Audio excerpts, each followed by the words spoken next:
Hi అండి, welcome to my channel. నా పేరు Sunita, professional tarot reader and life coach. ఈరోజు ఈ వీడియోలో మీరు ఆల్రెడీ థంబ్నెయిల్ చూసారు కదా. మీ పార్ట్నర్ ఎవరైతే ఉన్నారో మీ లైఫ్లో మూవ్ ఆన్ అయిపోయిన వాళ్ళు అండ్ ఆల్రెడీ మూవ్ ఆన్ అవ్వాలి అని మీ లైఫ్లో స్టక్ అయి ఉన్న వాళ్ళు ఎవరైతే ఉన్నారో వాళ్ళు అసలు ఈ డెసిషన్ తీసుకోవడానికి రీజన్ ఏంటి, యూనివర్స్ మనకి ఏం చెప్తుంది ఒక్కసారి మనం చెక్ చేద్దాము. అయితే మీ పర్సన్ మూవ్ ఆన్ అవ్వడానికి రీజన్స్ అనేటివి, అసలు ఎందుకు వాళ్ళ డెసిషన్ తీసుకోవాల్సి వచ్చింది, వాళ్ళ లైఫ్లో మీకు తెలియకుండా ఇంకా ఏం జరుగుతుంది.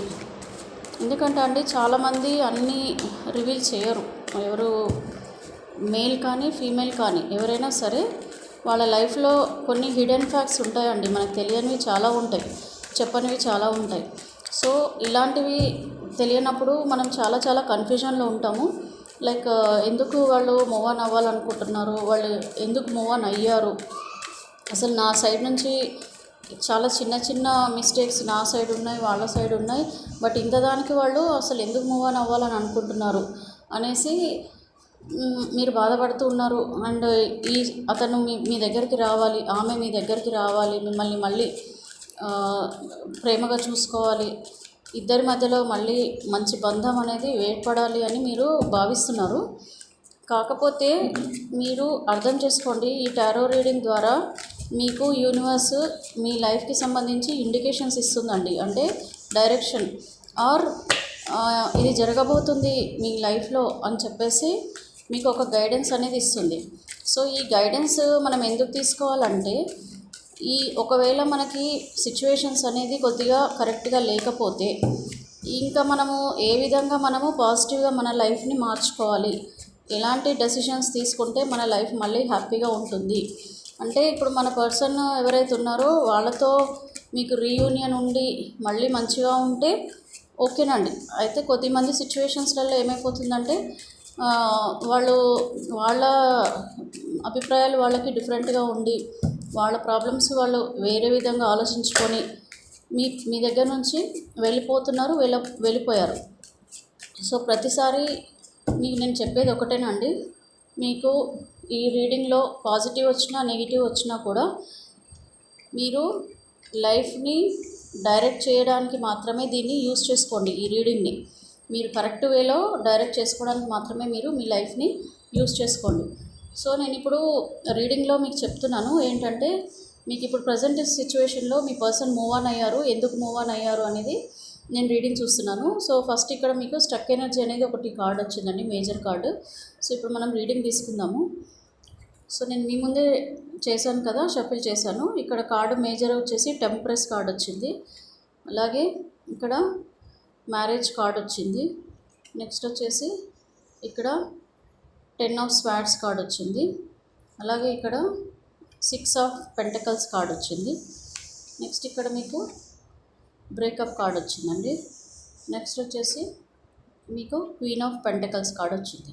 సో ఈ రీడింగ్ అనేది మూవ్ ఆన్ అయిన పర్సన్, అసలు వాళ్ళు మూవ్ ఆన్ ఎందుకు అయ్యారు మీ లైఫ్ నుంచి, వాళ్ళ ఉద్దేశం ఏంటి, అసలు వాళ్ళ పరిస్థితి ఏంటి అని అడిగితే ఇక్కడ వీళ్ళు బ్రేకప్ సిచ్యువేషన్లో ఉన్నారండి. అంటే మీ పర్సన్ ఎవరైతే ఉన్నారో మీరు కూడా బ్రేకప్గా ఫీల్ అవుతున్నారు, అంటే మనసు విరిగిపోయినట్టుగా ఫీల్ అవుతున్నారు. అలాగే మీ పర్సన్ కూడా బ్రేకప్ సిచ్యువేషన్లోనే ఉన్నారు. అయితే వీళ్ళు బ్రేకప్ చేసుకోవడానికి రీజన్ మేబీ వాళ్ళు మీతో సంతోషంగా ఫీల్ అవ్వట్లేదేమోనండి. ఎందుకంటే వాళ్ళు ఎక్స్పెక్ట్ చేసింది ఏదైతే ఉందో అది మీ లైఫ్లో వాళ్ళు చూడలేకపోతున్నారు. ఎందుకంటే అండి మనసు అనేది ఎలా ఉంటుందంటే, ఎవరినైతే ఇష్టపడుతుందో వాళ్ళతోనే ఉండడానికి ఇష్టపడుతుంది. సో మేబీ మీ దగ్గర వాళ్ళు ఆశించింది లేకపోవడం, లేదంటే వాళ్ళతో ఆల్రెడీ అంతకుముందు పాస్ట్లో ఎవరైనా రిలేషన్షిప్లో ఉన్నవాళ్ళు, లేదంటే కొత్తగా ఎవరైనా రిలేషన్షిప్లో వచ్చినప్పుడు ప్రస్తుతం ఉన్న సిచ్యువేషన్లో వాళ్ళు ఉండలేకపోతారండి. దాని పరిస్థితుల వల్ల కూడా వాళ్ళు మూవ్ ఆన్ అయిపోయే ఛాన్సెస్ ఉన్నాయి. నెక్స్ట్ వచ్చేసి ఇక్కడ 10 ఆఫ్ స్వార్డ్స్. అయితే వాళ్ళు మూవ్ ఆన్ అయిపోయిన తర్వాత వాళ్ళకి లైఫ్ అంతా లైక్ డెత్ లాగా అయిపోయిందండి. అంటే వాళ్ళు అసలు స్లీప్లెస్ నైట్స్ ఉన్నాయి, బాధపడుతున్నారు, చాలా అంటే ఎమోషనల్గా వాళ్ళు చాలా ఫీల్ అవుతున్నారు. మొత్తానికైతే వాళ్ళు హ్యాపీగా అయితే లేరండి. ఇప్పుడు ఈవెన్ మూవ్ ఆన్ అయిపోయిన వాళ్ళు కానీ, మూవ్ ఆన్ అవ్వాలనుకునే వాళ్ళు కానీ, మూవ్ ఆన్ అవ్వాలి అనుకునే వాళ్ళ లైఫ్ ఎలా ఉందంటే, అసలు ఈ రిలేషన్షిప్ నుంచి నేను వెళ్ళిపోతున్నాను, నేను వెళ్ళిపోవాలి అని బాధపడడం. అలాగే మూవ్ ఆన్ అయిపోయిన వాళ్ళ పరిస్థితి ఎలా ఉందంటే, వాళ్ళు మూవ్ ఆన్ అయ్యి కూడా వాళ్ళు కూడా హ్యాపీగా లేరండి. సో డెసిషన్ అనేది మనం లైఫ్లో కరెక్ట్ తీసుకున్నామా లేదా, ఇంకా మనం కొంచెం వెయిట్ చేయాల్సింది అని వాళ్ళు అనుకుంటున్నారు. వీళ్ళేమో మూవ్ ఆన్ అవ్వాలి అని చెప్పేసి కూడా వీళ్ళు బాధపడుతున్నారు. 2 రకాలుగా కార్డ్స్ వచ్చాయండి ఇక్కడ. నెక్స్ట్ వచ్చేసి ఇక్కడ మ్యారేజ్ కార్డ్ వచ్చిందండి. ఇక్కడ ఈ మ్యారేజ్ కార్డ్ అనేది ఏంటంటే, ఈ మ్యారేజ్ లైఫ్లో ఏదైతే ఉన్నారో ఇందులో వీళ్ళు హ్యాపీగా లేక వేరే మ్యారేజ్ చేసుకోవాలని వీళ్ళు అనుకుంటున్నారండి. వేరే పర్సన్ని వీరు మ్యారేజ్ చేసుకోవాలి, మీతో సంతోషంగా లేం కాబట్టి వేరే పర్సన్ని మ్యారేజ్ చేసుకోవాలని అనుకుంటున్నారు. అండ్ మూవ్ ఆన్ అయిపోయిన వాళ్ళు కూడా ఆల్రెడీ వేరే మ్యారేజ్ కూడా చేసుకొని ఉంటారండి. సో ఇదొకటి. నెక్స్ట్ వచ్చేసి ఇక్కడ మీకు ఇక్కడ పెంటికల్స్ వచ్చింది, queen of pentacles.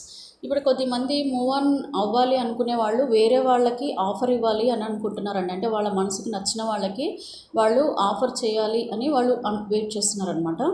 And move on అయిపోయి మ్యారేజ్ చేసుకున్న వాళ్ళు ప్రస్తుతం వాళ్ళ జీవితంలోకి, వాళ్ళ లైఫ్లోకి ఎవరైతే పర్సన్ వచ్చారో వాళ్ళ ప్రేమను పొందడానికి వాళ్ళు వెయిట్ చేస్తున్నారనమాట. అంటే వాళ్ళని వాళ్ళ లైఫ్లో హ్యాపీగా ఉంచుకోవడానికి వాళ్ళు మాత్రమే ట్రై చేస్తున్నారండి.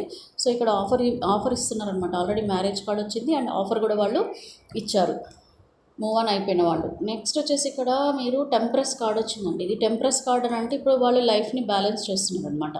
సో ఆల్రెడీ మూవ్ ఆన్ అయిపోయి ఇప్పుడు స్లీప్లెస్, ఇప్పుడు మూవ్ ఆన్ అవ్వాలనుకునే వాళ్ళు చాలా బాధపడుతున్నారు.